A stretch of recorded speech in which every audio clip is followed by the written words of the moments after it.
What's a historical fact that would shock most people to find out? The year 536 was deemed the worst year to be alive. Volcanic eruptions caused prolonged dark sky for up to 18 months.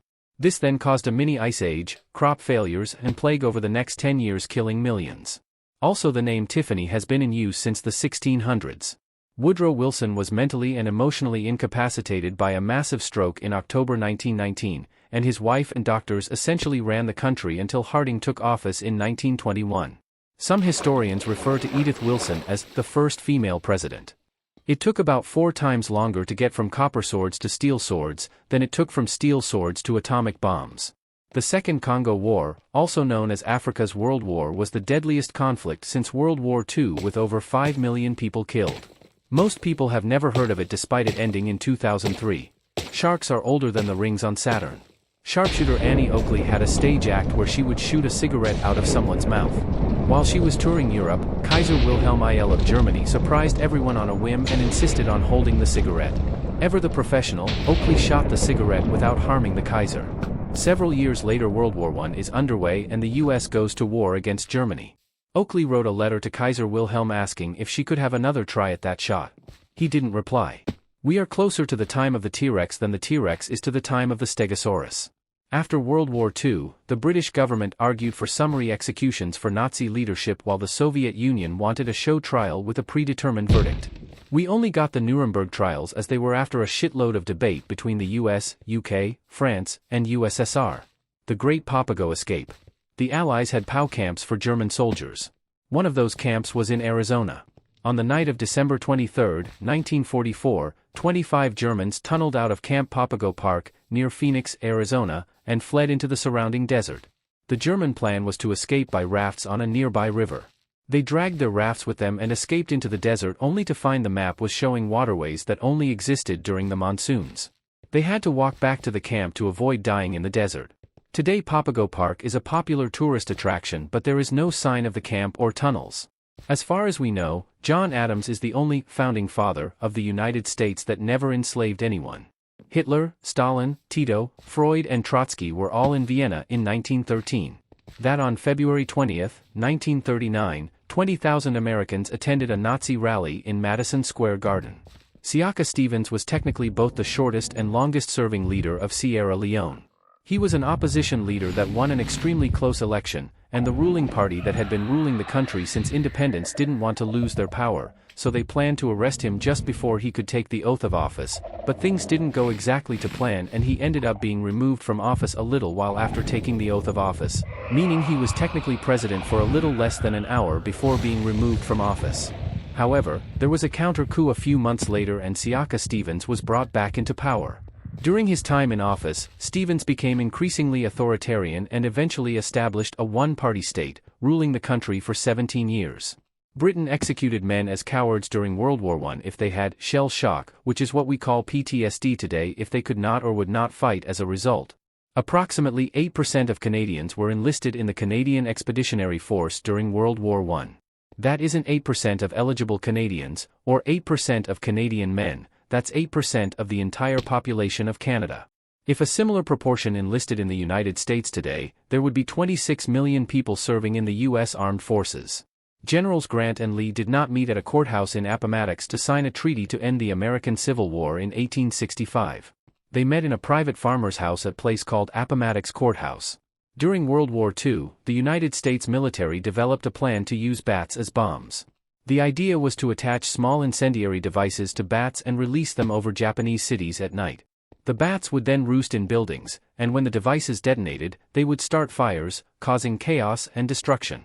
While the project, known as Project X-Ray, never saw combat, it's a bizarre example of the lengths to which military strategists were willing to go during the war. Doorknobs were invented in 1848. BuzzFeed used to write their own content. Purdue Pharma is responsible for the fentanyl crisis in America. Many people know about the suffragettes who won the vote for some UK women in 1918. Many people don't know that prior to 1918 men did not have universal suffrage. 1918 is also the date which non-landowning men got the vote. Prior to that the vote had been only for wealthy landowning lords, just 5% of the population. Over a period of the preceding 80 years concessions were slowly made to allow more men, and then some women to vote. George Washington's dentures were not wooden, but were crafted from various materials, animal teeth, and the teeth of enslaved people. The 1796 Treaty of Tripoli, ratified by U.S. Congress and made public with essentially no documented debate, states that the U.S. is not, in any sense, founded on the Christian religion. This is because the Barbary states, the North African kingdoms that sponsored the Barbary corsairs, preyed on European ships since they were Christians. The Barbary states were Muslim and technically subjects of the Ottoman Sultan. So it was legal and encouraged for them to do this because it was jihad. In the treaty, which wasn't a huge stomping victory for the U.S., Jefferson was arguing we weren't a Christian nation, we were a secular nation which had a mostly Christian population. Also, we paid them a big bribe to stop attacking our ships. The 2 atomic bombs dropped on Japan killed around 200,000 people. Before that, Imperial Japan killed 30 million in East and Southeast Asia. And those are only the statistics of war crimes. Not so kawaii of them. The Battle of Karansebes. During a war with the Ottomans, the Austrian army of 100,000 men were camped around the town of Karansebes. A contingent of hussars crossed the nearby river to scout for Ottomans, but didn't find any. They did find a bunch of Romanian villagers who sold them barrels of schnapps. A bit later some of the infantry arrived and demanded some of the schnapps. The hussars refused and made a makeshift fort around the barrels. A fight started and one of the infantry shot their rifle. This caused panic and the Romanian infantry shouted, "Tertii, Turks." This caused both groups to flee into a panic into the camp screaming the Turks have arrived. The army, composed of Austrians, Romanians, Serbs, Croats, and Italians didn't speak the same language. So when they saw a bunch of infantry and hussars running through the camp, some thought it was a cavalry charge. An artillery officer gave the order to start shooting the cannons. It didn't help that a German officer was shouting "Halt" in German and everyone thought it was Allah. The camp awoke thinking they were in the middle of battle. Legend has it that it resulted in 10,000 deaths, but modern scholars think closer to 1,000. This so thoroughly demoralized the Austrian that they withdrew. 2 days later the Ottomans arrived, finding a field of dead and wounded soldiers and easily took the city.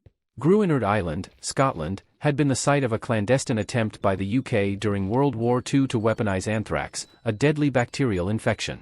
The exact details of what had happened there would only come to light when in 1997 the government declassified a film that the military had shot at the time, which detailed the experiments. In 1981, an environmental group called the Dark Harvest Commandos landed on the island and took samples of anthrax-infected soil. They left a bucket of that soil outside Portondown to highlight the deadly contamination on the island, aiming to force the government to do something. The United States government intentionally poisoned 10,000 people by spiking the alcohol they drank during Prohibition. Potatoes are native to Peru, not Ireland. Tomatoes are native to Mexico, not Italy.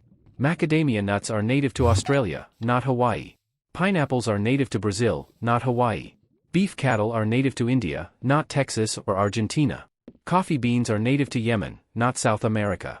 Kiwi fruit is native to China, not New Zealand. Vanilla is native to Mexico, not Madagascar. Oranges are native to China, not California or Florida.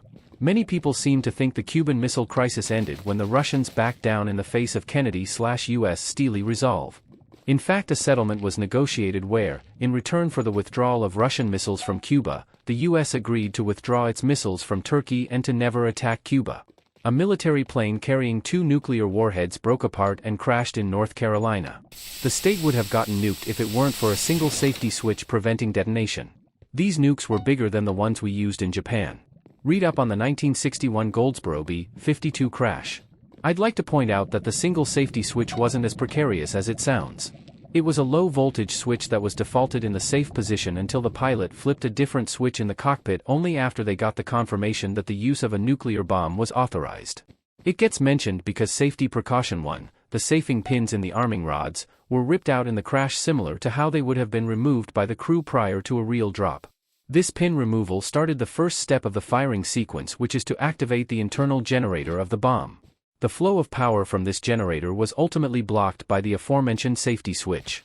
So essentially, a safety mechanism built into the bombs performed as expected.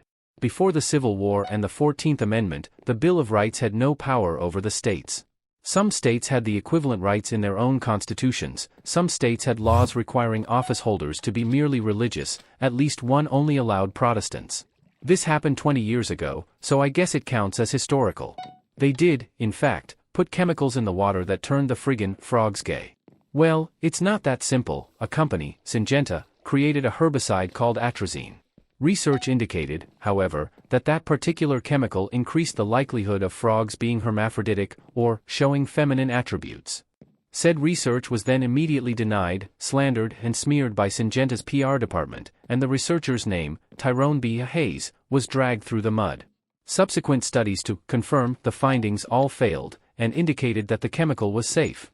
Except that all of those studies were either sponsored by the Corp, or followed strict rules laid out by the Corp. This short comment has no hope of fully explaining the story. Okay, I had a pretty good video about it, if you have 30 minutes. There's still a nuke lost somewhere off the coast of Tybee Island, Georgia.